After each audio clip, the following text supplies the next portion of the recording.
Bismillahirrahmanirrahim. Assalamualaikum warahmatullahi wabarakatuh. Alhamdulillahi rabbil alamin. Wassalatu wassalamu ala asyrafil mursalin. Sayyidina wa nabiyina Muhammad wa ala alihi wa sahbihi wa barik wa sallim ajma'in. Amma ba'd.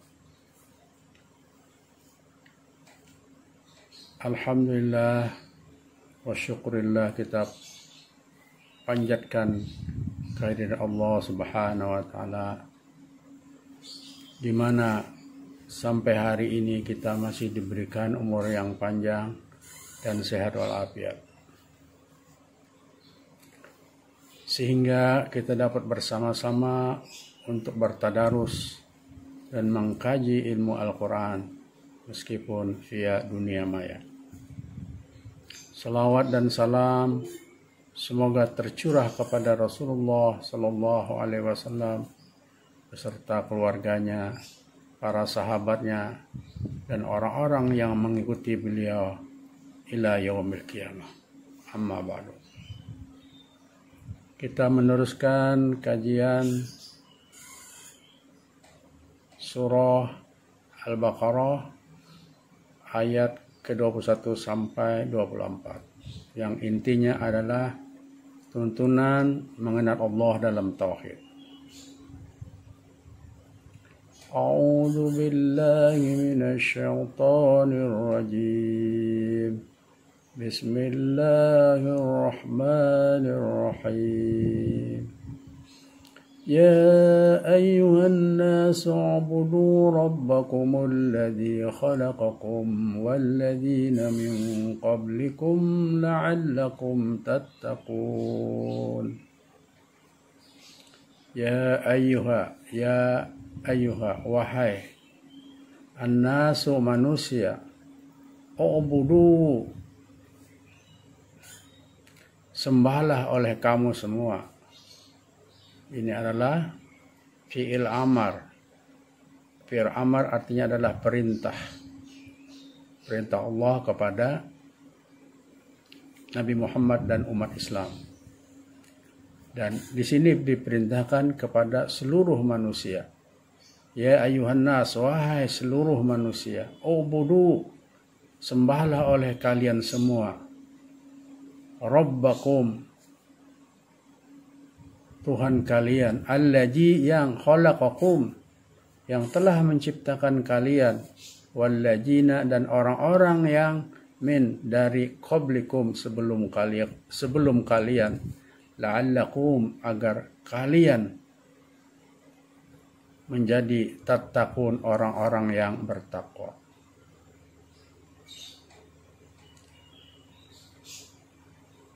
Ya ayuhan nasu ubudu, wahai manusia, sembahlah olehmu, yakni dengan bertauhid atau mengesahkan. Rabbukumul ladzi khalaqakum, Tuhanmu yang telah menciptakanmu, padahal sebelum itu kamu dalam keadaan ketiadaan. Walladzina min qablikum, dan diciptakannya pula orang-orang sebelum kamu, la'allakum tattaqun, agar kamu bertakwa. Artinya terpelihara dari siksa dan azab Allah, yakni dengan jalan beribadah kepadanya. Pada asalnya la'alla mengungkapkan harapan, tetapi pada firman Allah berarti menyatakan kepastian. Allah menunjukkan kepada manusia sifat Tuhan yang sesungguhnya, yaitu yang mencipta dan menjadikan semua makhluk, dan terutama diri manusia sendiri.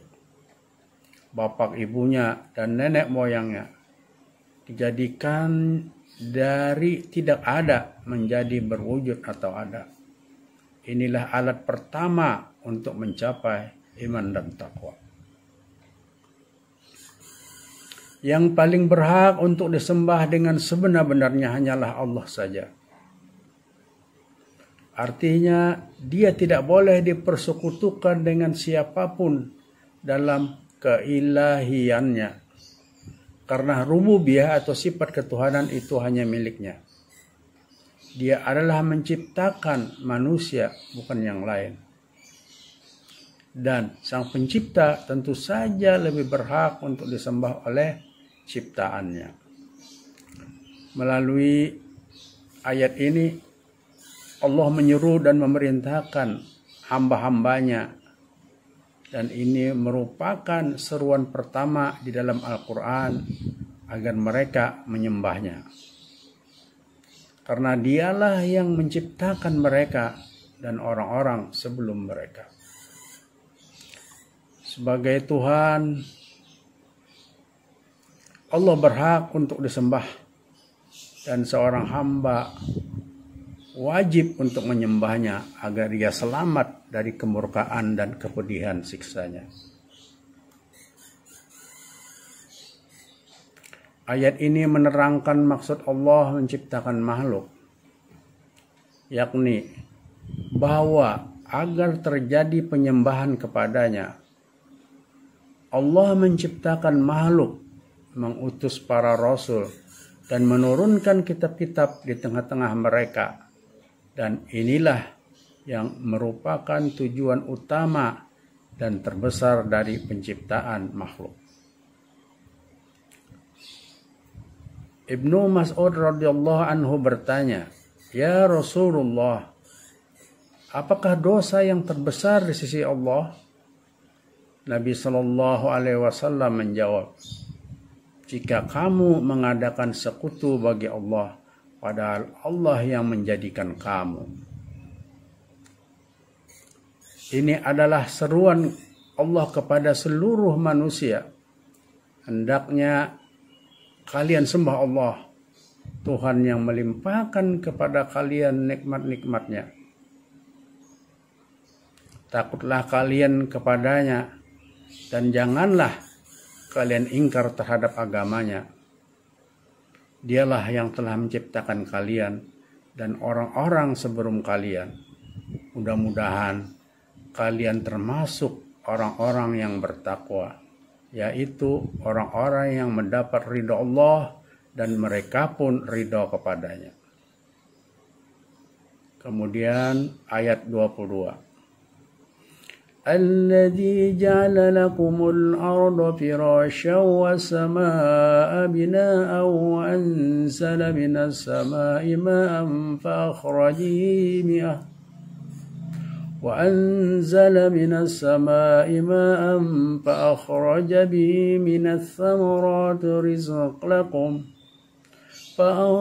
به من الثمرات رزقا لكم فلا تجعلوا لله أندادا وأنتم تعلمون. Dialah yang menjadikan bumi sebagai hamparan bagimu dan langit sebagai atap, dan dia menurunkan air hujan dari langit. Lalu dia menghasilkan dengan hujan itu segala buah-buahan sebagai rezeki untukmu. Karena itu, janganlah kamu mengadakan sekutu-sekutu bagi Allah, padahal kamu mengetahui.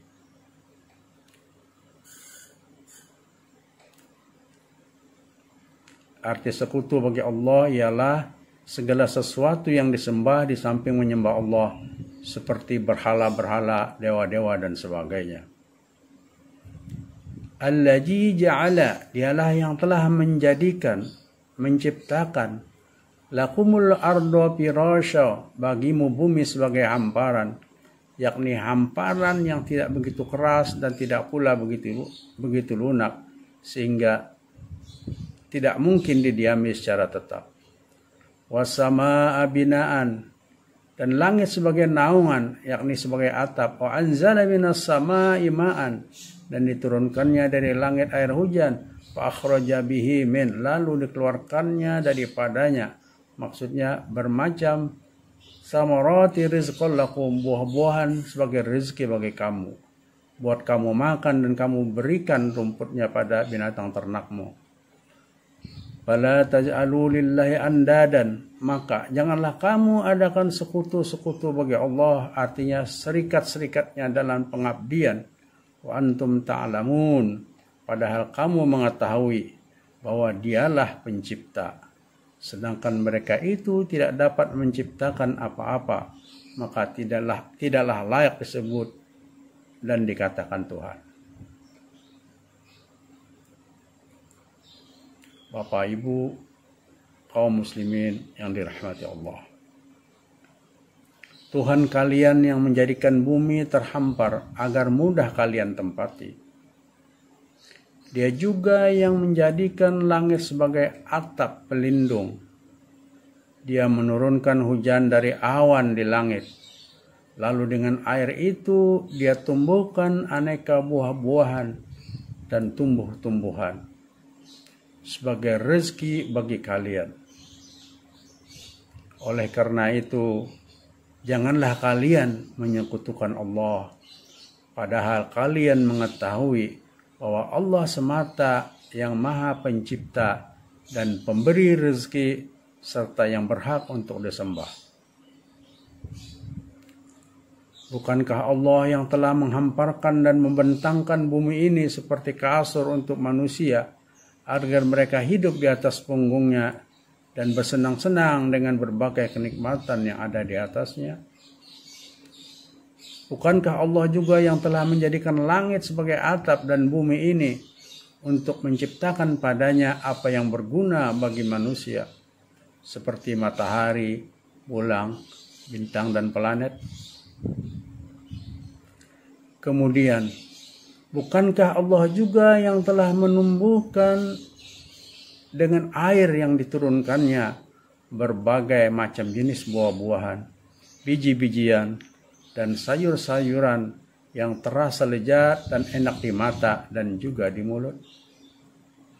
Singkat kata, selama yang memberi rezeki itu adalah hanya Allah semata-mata, hanya Dia saja yang paling berhak untuk disyukuri, maka bagaimana mungkin kalian akan menyembah selainnya, sedang kalian mengetahui bahwa tidak ada pencipta dan pemberi rezeki kecuali Dia? Ibnu Abbas radhiyallahu anhu berkata, jangan mempersekutukan Allah dengan apapun, sementara kalian mengetahui bahwa Tuhanlah yang menjadikan, memelihara, menjamin rezekimu. Sedangkan segala sesuatu selain Allah tidak berguna dan tidak merugikan kalian. Kalian juga telah mengetahui bahwa ajaran yang dibawa oleh Nabi Muhammad SAW itu benar dan tidak ada keraguan di dalamnya. Ma'asyiral muslimin rahimakumullah, Bapak Ibu, adik-adik sekalian, serta kaum muslimin yang dirahmati Allah. Andad artinya sama dengan syirik, dan syirik itu lebih halus, samar dari jalannya semut hitam di atas batu hitam di dalam gelap malam. Contohnya ialah perkataan, demi kehidupan fulan, atau demi kehidupanku, atau ucapan, andaikan tidak ada angsa, pasti telah kemasukan pencuri, atau ungkapan, karena kehendak Allah dan kehendakmu, semua itu adalah syirik. Demikian keterangan Ibnu Abbas radhiyallahu anhu. Atau ucapan yang sering kita tidak tahu atau lupa ketika kita berobat, karena obat ini maka penyakit saya sembuh. Seharusnya diucapkan, Allah lah yang telah menyembuhkan penyakit saya berkat obat ini, yaitu tawasul perantara dengan obat atau dokter. Ketika Imam Syafi'i rahimahullah ditanya tentang dalil adanya Allah, ia menjawab, perhatikan daun arbe yang mempunyai satu rasa. Jika dimakan oleh ulat, ia mengeluarkan sutera. Jika dimakan oleh lebah, akan mengeluarkan madu. Jika dimakan kambing atau lembu, akan menghasilkan kotoran. dan jika dimakan rusa akan mengeluarkan minyak wangi kasturi. Tidakkah yang demikian itu menunjukkan adanya Allah pencipta dari semua itu? Ulama salafus salih berkata, yang artinya, barang siapa yang memperhatikan kejadian langit dan yang tinggi ini, keluasannya dan semua bintangnya, bulan dan matahari, serta perjalanannya setiap hari dan malam. Kemudian memperhatikan laut yang meliputi bumi dari segala penjuru dan gunung-gunung yang terletak di atas bumi, serta berbagai tanaman yang tumbuh di atasnya. Berbagai macam jenis makhluk yang hidup di atasnya, dari jenis manusia, binatang, serta sungai-sungai yang mengalir. Dan tumbuh-tumbuhan dengan berbagai macam rasa dan kegunaannya. Padahal tanah dan air yang menyiraminya hanya satu macam. Maka pasti orang yang memperhatikan semua itu dan melihat bukti kekuasaan tentang kebesaran Allah yang Maha Esa, serta rahmat dan kasih sayang dan nikmat Allah kepada makhluknya. Tiada Tuhan kecuali Dia, dan tiada tempat mengharap, meminta, dan berlindung kecuali kepada Allah. Kepadanya lah kami berserah diri, dan kepadanya pula kami kembali. Lanjutan ayat, yakni ayat ke-23. Wa in kuntum fi raibin mimma nazzalna ala abdina fa'tu bi suratin min mithli wad'u syuhada'akum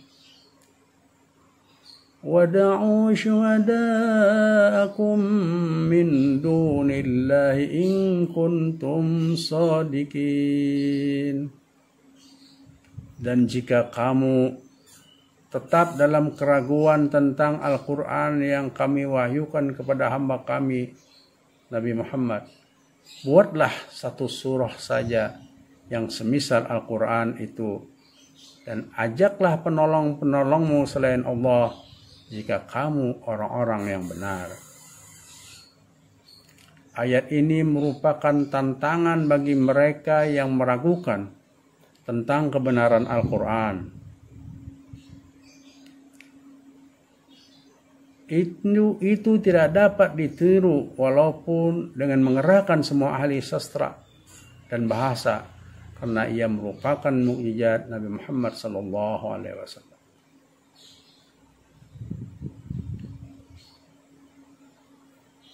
Wa in kuntum, dan sekiranya kalian fi raibin, di dalam keraguan atau bimbang, mimma, tentang apa yang nazzalna, yang telah kami turunkan, ala, atas, abdina, kepada hamba kami. Maksudnya tentang Al-Quran yang kami wahyukan kepada Nabi Muhammad SAW, bahwa itu benar-benar dari Allah.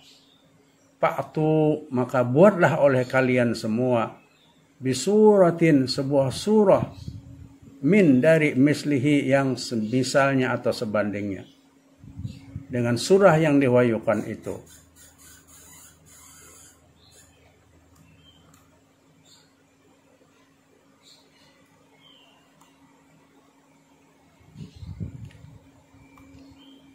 Min mislihi, min yang berarti dari, maksudnya di sini ialah untuk menjadi keterangan atau penjelasan, sehingga artinya ialah yang sebanding dengannya, baik dalam kedalaman makna maupun dalam keindahan susunan kata, serta pemberitaan tentang hal-hal gaib dan sebagainya.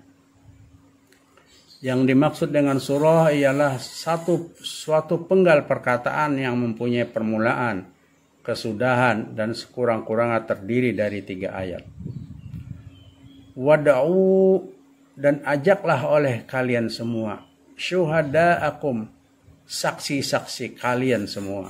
Maksudnya Tuhan-Tuhanmu yang kamu sembah itu, min dunillah, selain dari Allah. untuk menjadi penolong-penolongmu. In kuntum, jika kalian shodiqin, orang-orang yang benar. Yakni bahwa Al-Quran itu hanyalah buatan dan ucapan Muhammad belaka. Maka cobalah lakukan demikian.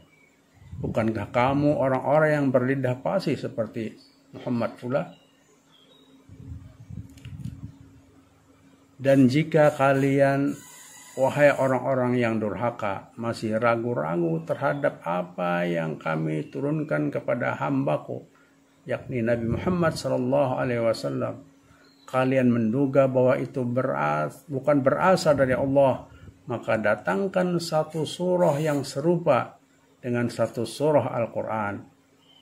Berserulah kalian dengan golongan kalian untuk dapat melakukannya jika memang apa yang kalian duga itu benar.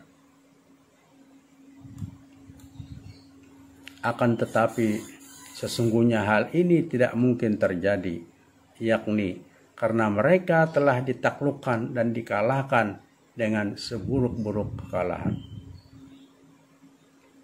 Bapak, Ibu, adik-adik sekalian, serta kaum muslimin yang dirahmati Allah.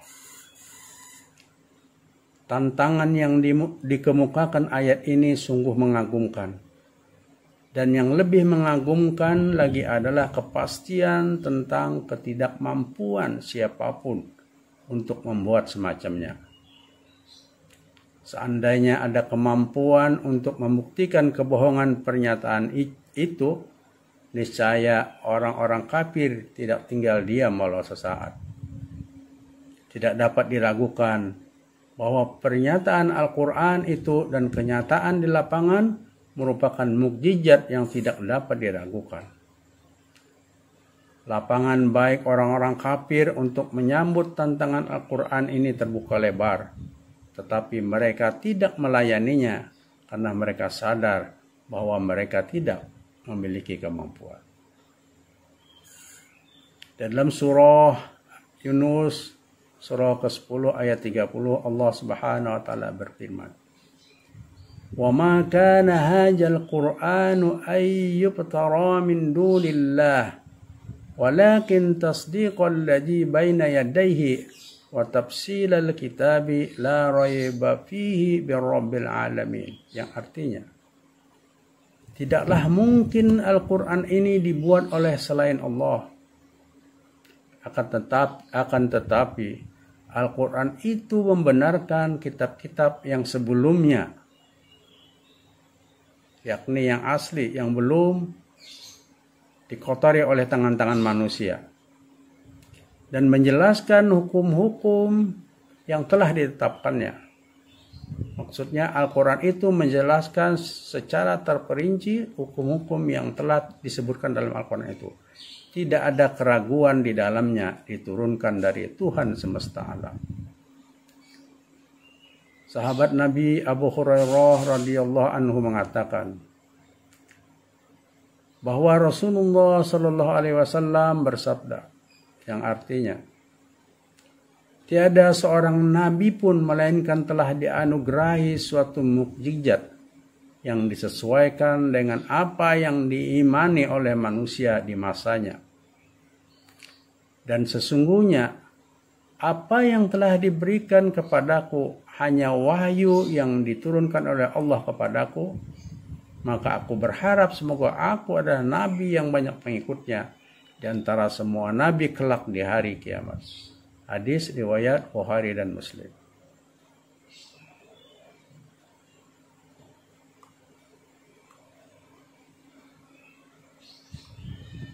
Bapak, Ibu, adik-adik sekalian, serta kaum muslimin rahimakumullah. Maka Al-Quran merupakan mukjizat terbesar yang dibawa oleh Nabi Muhammad SAW.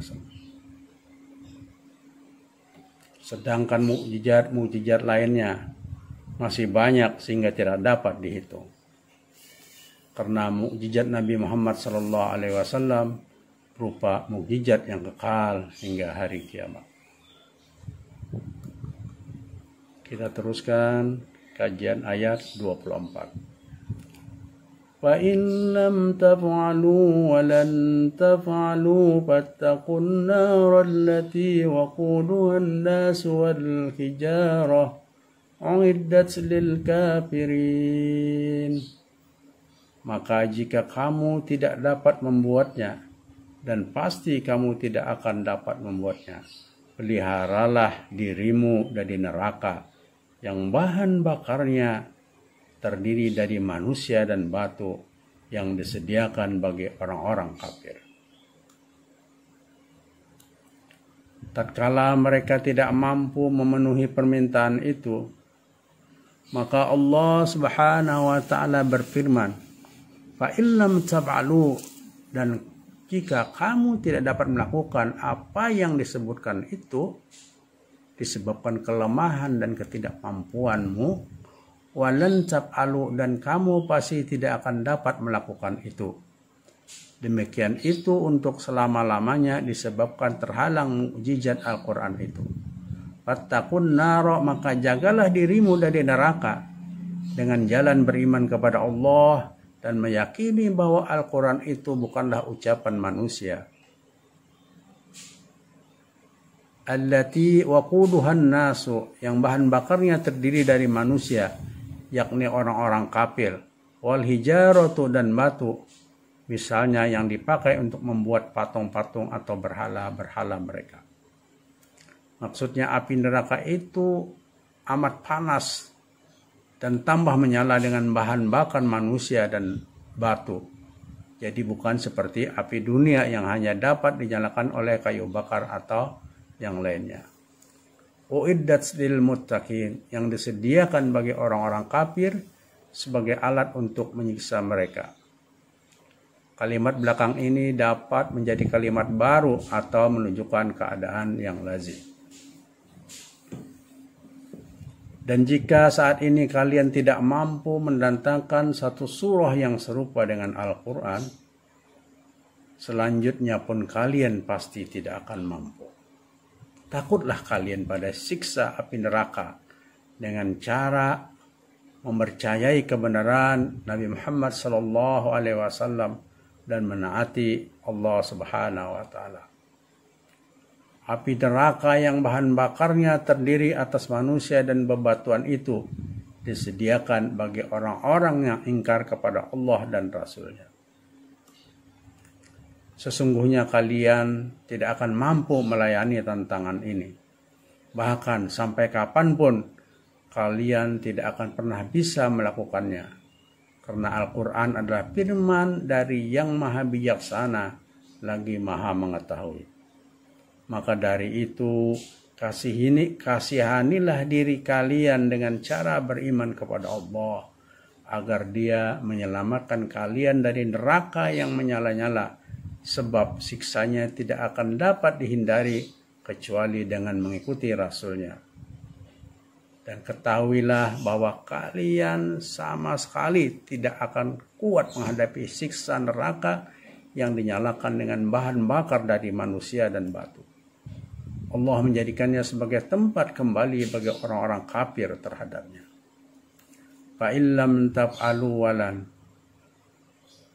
maka jika kalian tidak dapat membuatnya dan pasti tidak dapat membuatnya, maksudnya kalian tidak akan mampu melakukannya untuk selama-lamanya.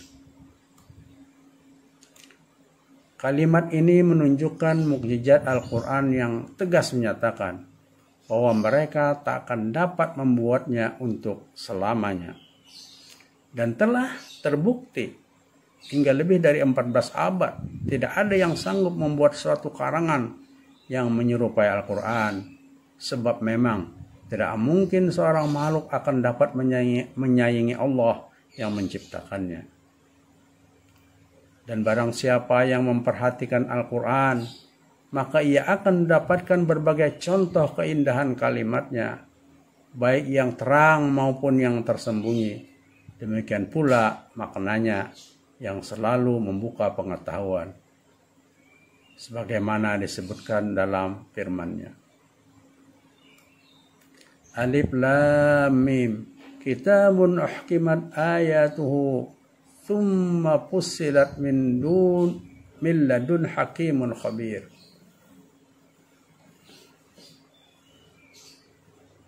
Yang artinya Alif Lam Ra, inilah suatu kitab yang ayat-ayatnya disusun dengan rapi serta dijelaskan secara terperinci.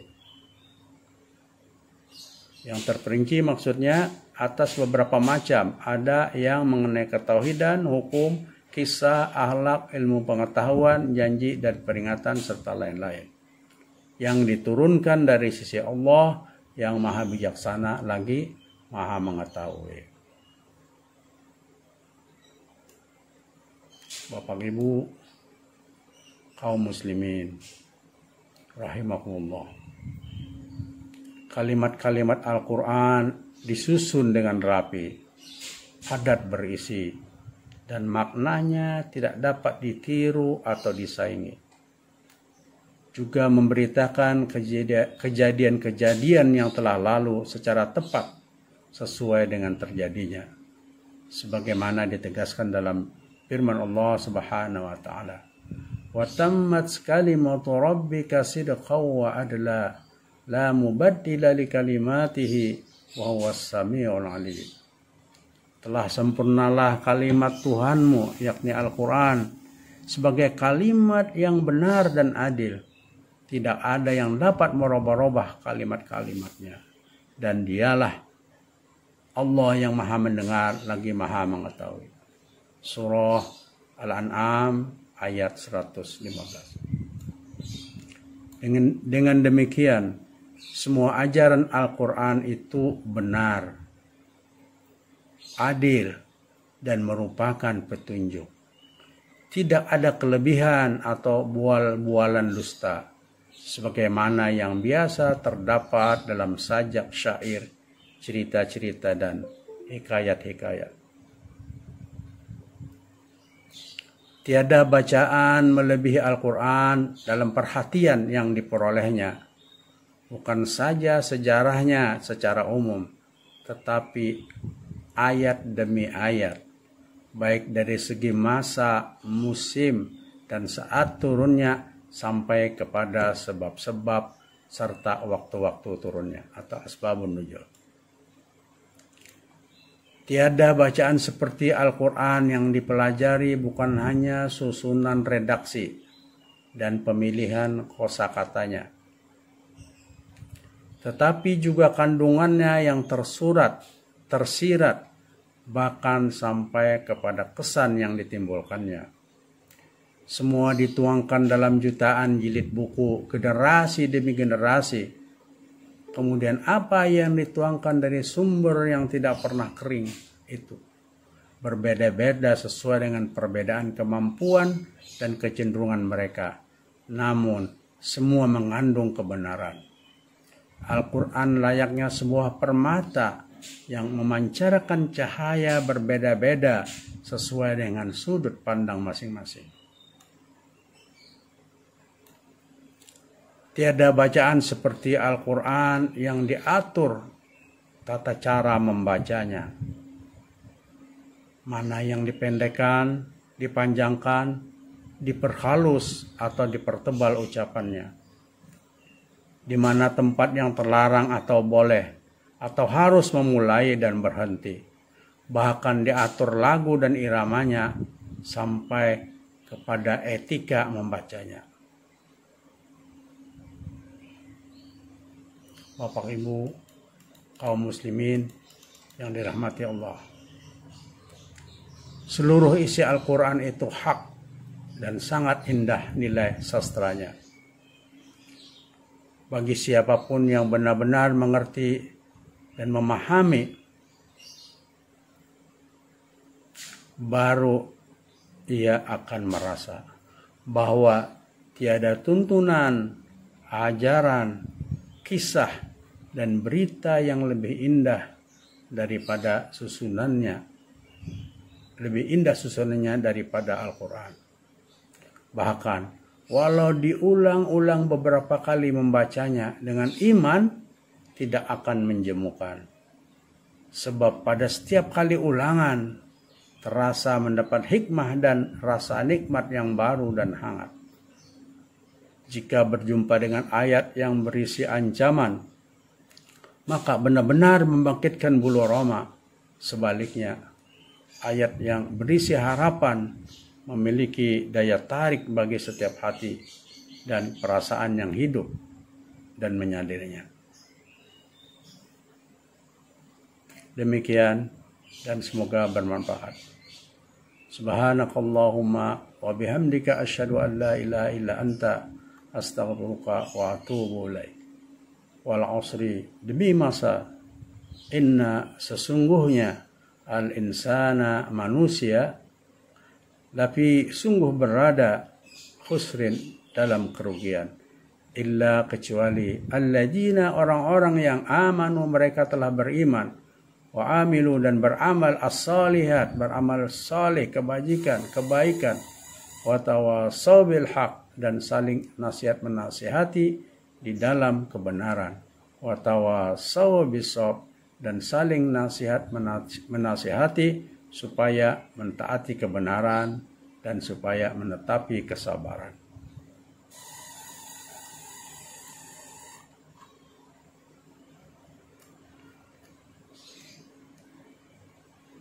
Allahumma inna nas'aluka at-taubata wal maghfirah wat taufiq wal hidayah wal istiqamah wa husnul khatimah. Ya Allah, terangilah penglihatan kami dengan kitab Engkau. Lapangkanlah dada kami dengannya. Bugarkanlah badan kami dengan membacanya. Permudahlah urusan kami karenanya. Lancarkanlah lisan kami untuk membacanya. Kuatkanlah jiwa kami dengannya. Percepatlah pemahaman kami tentangnya. Hilangkanlah kesedihan kami dengan bacaannya. Kuatkanlah tekad kami dengannya. Terangilah hati kami karenanya. Berilah kami kemampuan membaca dan menghafal Al-Quran, serta menguasai berbagai ilmu yang terkandung di dalamnya. Tetapkanlah semua itu dalam hati kami. Dan muliakanlah kami dengan berbagai kebaikan, dengan daya dan kekuatan-Mu. Sesungguhnya tidak ada daya dan kekuatan kecuali pertolongan-Mu ya Allah, yang maha tinggi dan maha agung. Allahumma kama mananta alaina bil iman fajidna minhu, wa kama mananta alaina bil islam fajidna minhu, wa kama mananta alaina bil afiyah fajidna minha. Ilahana tub alaina taubatan nasuha, ilahana tub alaina taubatan nasuha, ilahana tub alaina taubatan nasuha. Allahumma ya muhawwil al-hawli wal ahwal, hawli ahwalana ila sanil hal, ya kabiru ya muta'al. Allahumma rizqna akhlasa fi talabil ilmi. Allahumma rizqna ya Allah, rezekikanlah kepada kami ikhlas fi talabil ilmi, dalam menuntut ilmu, wa fi nashihi dan di dalam menyebarkannya atau membagikannya atau mensharingnya, wa bi jami'it ta'at dan dalam wa fi jami'it ta'at dan di dalam segala ketaatan kepada Engkau. Bi rahmatika ya arhamar rahimin. Rabbana atina fid dunya hasanah wa fil akhirati hasanah wa qina adzaban nar. Rabbana taqabbal minna innaka antas samiul alim wa tub alaina innaka antat tawwabur rahim. Wa sallallahu ala sayyidina Muhammad wa ala alihi wa sahbihi wa barik wa sallim ajma'in. Subhana rabbika rabbil izzati amma yasifun wa salamun alal mursalin walhamdulillahi rabbil alamin. Wassalamu alaikum warahmatullahi wabarakatuh.